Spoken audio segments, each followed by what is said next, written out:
Hello అండి, అందరికీ నమస్తే. మరో అద్భుతమైన వీడియోతో మీ ముందుకొచ్చాను. తొందరలో మనకి ఉగాది రాబోతుంది. ఉగాదికి ఏ దేవుణ్ణి పూజించాలి అనే సందేహం చాలామందికి ఉంటుంది. నేను ఇక్కడ లక్ష్మీనారాయణులని, శివపార్వతులని ప్రత్యేకంగా పూజించుకున్నాను. ఎందుకు వీళ్ళని పూజించాను అనేది నేను వీడియో చివరిలో చెప్తానండి.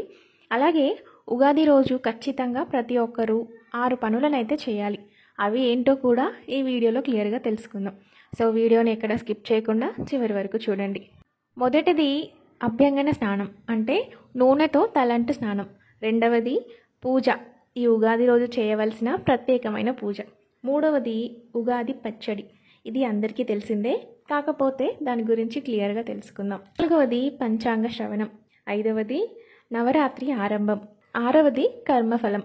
ఈ ఆరింటిని ఏ విధంగా చేయాలో ఇంకా డీటెయిల్గా ఈ వీడియోలో తెలుసుకుందాం. సో వీడియోని ఎక్కడ స్కిప్ చేయకుండా చివరి వరకు చూడండి. ముందుగా ఈ విధంగా గోమయంతో అలికి ఒక పీఠాన్ని ఏర్పాటు చేసుకొని దానిపైన అష్టదళ పద్మాన్ని వేయాలి. ప్రత్యేకంగా పూజ చేసుకోవాలనుకునేవారు ఈ విధంగా ఏర్పాటు చేసుకోండి, లేదు అంటే మన పూజ గదిలోనే పూజ చేసుకోవచ్చు. అసలు ఉగాది అంటే ఏంటో తెలుసుకుందాం. బ్రహ్మదేవుడు సృష్టిని చైత్ర పాడ్యం రోజు సృష్టించాడంట. అందుకే కొంతమంది దీన్ని యుగాది అని కూడా అంటారు. యుగం అంటే ప్రారంభం అని అర్థం, కాబట్టి యుగాది అని కూడా అనొచ్చు. ఈ రోజునే బ్రహ్మదేవుడు సృష్టిని ప్రారంభించాడు కాబట్టి కొత్త సంవత్సరంగా మనం ఉగాదిని జరుపుకుంటాం. ఇక ఈ ఉగాది రోజు చేయవలసిన 6 పనులేంటో ఇప్పుడు తెలుసుకుందాం. మొదటిది అభ్యంగన స్నానం, అంటే ఒళ్ళంతా తలకి నూనె రాసుకొని తల స్నానం చేయడం. సూర్యోదయానికంటే పూర్వమే మనం ఈ తల స్నానం చేయాల్సి ఉంటుంది. అలా చేయడం వల్ల మనలో ఉన్న నెగిటివ్ ఎనర్జీ అనేది తొలగిపోతుంది. ఇక రెండవది పూజ. ఉగాదికి ఏ దేవుణ్ణి పూజించాలో అని చాలామందికి ఒక సందేహం ఉంటుంది. శ్రీరామనవమికి రాముణ్ణి, మహాశివరాత్రికి శివుణ్ణి, ఇలా ఒక్కొక్క పండుగకి ఒక్కో దైవాన్ని ప్రత్యేకంగా పూజిస్తారు. ఈ ఉగాదికి అందరూ కాలపురుషుణ్ణి పూజించాలి. అదేంటి, కాలపురుషుడు ఎవరు, అతన్ని ఎలా పూజించాలి అనే సందేహం వస్తుంది కదా. ఇది కలికాలం. ఎన్నో వింతలు, జరగకూడని అపచారాలు ఎన్నో ఈ కలికాలంలో మనం రోజు చూస్తూనే ఉన్నాం. ఇదంతా ఆ కాలపురుషుని ప్రభావమే. అర్థమయ్యేలా చెప్పాలంటే, ఒక్కొక్కసారి మనం ఏదైనా పని అనుకొని బయటికి వెళ్తే చాలా సులభంగా తక్కువ సమయంలో ఆ పని పూర్తవుతుంది. అదే ఇంకోసారి చిన్న పని అయినా కూడా ఎక్కువ సమయం తీసుకుంటుంది. కొన్నిసార్లు అయితే అసలు ఆ పని పూర్తే కాదు. ఇలా ఎందుకు జరుగుతుంది అంటే, ఈ కాలం కలిపురుషుని ఆధీనంలో ఉంటుంది. ఆయన్ని ప్రసన్నం చేసుకోవాలంటే ఈ కాలంలో మార్పులు జరిగే సమయంలో ఆరాధన చేయాలి. ప్రతి కొత్త సంవత్సరంలో అంటే ఉగాదికి కాలంలో చాలా మార్పులు జరుగుతాయి. ఈ సమయంలో మనం ఖచ్చితంగా కాలపురుషుణ్ణి ప్రసన్నం చేసుకోవాలి. మొదటగా వినాయకుణ్ణి పూజించాలి. తరువాత తప్పకుండా విష్ణు సహస్రనామం చదివి తీరాలి. కానీ అందరికీ రాదు కదా, అలాంటప్పుడు కనీసం మొబైల్లో అయినా పెట్టుకొని వినడానికి ప్రయత్నించండి. ఎందుకంటే ఈ ప్రపంచంలో ఉన్న అన్నీ ఒక్క విష్ణు సహస్రనామంలోనే ఉన్నాయి. ఆ ఒక్క విష్ణు సహస్రనామాన్ని పూజిస్తే, చదివితే, వింటే కాలాన్ని ఆరాధించినట్టే. ఆ లక్ష్మీనారాయణులను పూజిస్తే కాలం మనకు అనుకూలమైన ఫలితాలను ఇస్తుంది. వీడియో మొదట్లో చెప్పాను కదా, లక్ష్మీనారాయణులను, శివపార్వతులను నేను ఇక్కడ పూజలో ఎందుకు పెట్టుకున్నాను అని. సో ఈ కారణంగానే నేను లక్ష్మీనారాయణులను పూజిస్తున్నాను. ఇంకా శివపార్వతులను ఎందుకు పూజిస్తున్నానో చివరిలో తెలుసుకుందాం. ఇక మూడవది ఉగాది పచ్చడి. ఈ ఉగాది పచ్చడి తప్పకుండా అందరూ చేసుకొని తింటారు. 6 రుచులు కలిసిన ఈ ఉగాది పచ్చడి సంవత్సరం అంతా మన జీవితంలో కలిగే అనుభూతులను తెలియజేస్తుంది. అందుకే ఈ 6 రుచులు కలిసిన ఉగాది పచ్చడిని అందరూ ఖచ్చితంగా స్వీకరించాలి. ఈ విధంగా పూజకన్నీ ఏర్పాటు చేసుకొని మహాదేవునికి ఇష్టమైన బిల్వ దళాలతో, లక్ష్మీనారాయణులకు ఇష్టమైన తులసి దళాలతో అష్టోత్తర శతనామావళి చదవాలి. అవేమీ దొరకలేదనుకుంటే పువ్వులతో పూజించండి. అవి కూడా లేవు అనుకుంటే మహాదేవునికి విభూది కలిపిన అక్షతలని, పార్వతీదేవికి కుంకుమ కలిపిన అక్షతలని, లక్ష్మీనారాయణులకి పసుపు కలిపిన అక్షతలని వేస్తూ అష్టోత్తరం చదవండి. ఇక నాలుగవది పంచాంగ శ్రవణం.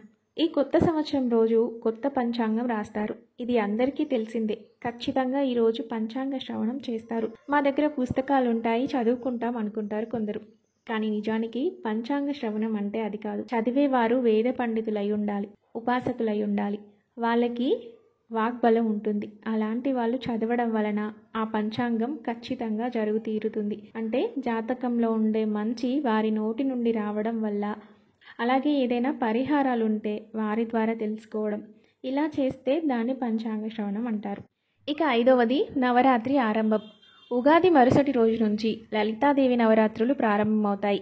9 రోజులు అంటే ఉగాది నుంచి శ్రీరామనవమి వరకు లలితాదేవిని ఆరాధించాలి. ఒకవేళ 9 రోజులు పూజించడం కుదరని వారు కనీసం ఈ ఉగాది రోజైనా పూజించండి. సో ఈ కారణం వల్లే నేను ఇక్కడ శివపార్వతులని పూజిస్తున్నాను. ఈ సృష్టికి మూలం శివపార్వతులు, వాళ్ళు లేనిదే ఈ సృష్టే లేదు. అందుకనే ఇక్కడ శివపార్వతులని పూజిస్తున్నాను. అలాగే లలితాదేవి నవరాత్రులు కూడా ప్రారంభం కాబట్టి పార్వతీదేవిని కూడా పూజించడం తప్పనిసరి. సో అందుకే నేను ఇక్కడ ఇద్దరిని కలిపి పూజిస్తున్నాను అన్నమాట. లలితాదేవి నవరాత్రులు అనేవి చాలా అద్భుతమైనవండి. ఒక్కసారి చేసినా చాలు, జన్మ తరించిపోతుంది. అలా 9 రోజులు కుదరని వారు కనీసం ఈ ఉగాది రోజైనా అమ్మని భక్తి శ్రద్ధలతో పూజించండి. లేదు అంటే ఈ 9 రోజుల్లో ఏ రోజు వీలైతే ఆ రోజు అమ్మని నిష్టగా షోడశోపచారాలతో పూజించండి. సో ఈ విధంగా ఉగాది పూజ చేసిన తర్వాత మీరు చేసిన నైవేద్యం ఏదైనా ఉంటే స్వామికి సమర్పించండి. ఉగాది పచ్చడిని పెట్టండి. లక్ష్మీదేవికి పాలు అంటే ఇష్టం కాబట్టి నేను ఇక్కడ పాలని నైవేద్యంగా కూడా పెట్టాను. ఇక చివరిగా చేయవలసిన 6వ పని. ఈ ఉగాది మనకి వేసవి కాలంలో వస్తుంది కదా, మనం చూస్తూనే ఉంటాం అక్కడక్కడ చలివేంద్రాలు అని ఏర్పాటు చేస్తారు. వీలైతే అలా చేయండి. లేదు అంటే అలా చేసే వాళ్ళకి సహాయం చేయండి. అది కూడా కుదరకపోతే ఈ వేసవి కాలం అంతా పక్షులకి ఒక చిన్న పాత్రలో నీటిని పెడుతూ ఉండండి. ఇలా చేయడానికి ఉగాదికి ఏంటి సంబంధం అంటారా? కర్మఫలం అన్నిటికంటే గొప్పది. మంచి చేస్తే మంచినే ఇస్తుంది. ఉగాది అంటేనే కలిపురుషుణ్ణి ప్రసన్నం చేసుకోవడం, కాలాన్ని మనకు తగినట్టుగా మారేలా పూజ చేయడం. ఇది వేసవికాలం కాబట్టి నీటిని దానం చేయడం చాలా గొప్పది. సో వీలైనంత ఎక్కువగా నీటిని దానం చేయండి. ఈ విధంగా షోడశోపచార పూజ పూర్తయిన తర్వాత మీ దగ్గర చామరం ఉన్నట్లయితే స్వామికి చామరం విసురుతూ ఇంతసేపు పూజలో ఏదైనా తప్పులు చేసుంటే క్షమించమని ప్రాధేయపడండి. ఈ 2025లో మనకి మార్చి 30న ఆదివారం రోజు ఉగాది వస్తుంది. శ్రీ విశ్వావసునామ సంవత్సరంగా మనకు కొత్త సంవత్సరం ప్రారంభం కాబోతుంది. సో అందరికీ ఉగాది పండుగ శుభాకాంక్షలు. ఈ కొత్త సంవత్సరంలో అందరికీ మంచి జరగాలని కోరుకుంటూ మరో మంచి వీడియోతో మీ ముందుకు వస్తాను.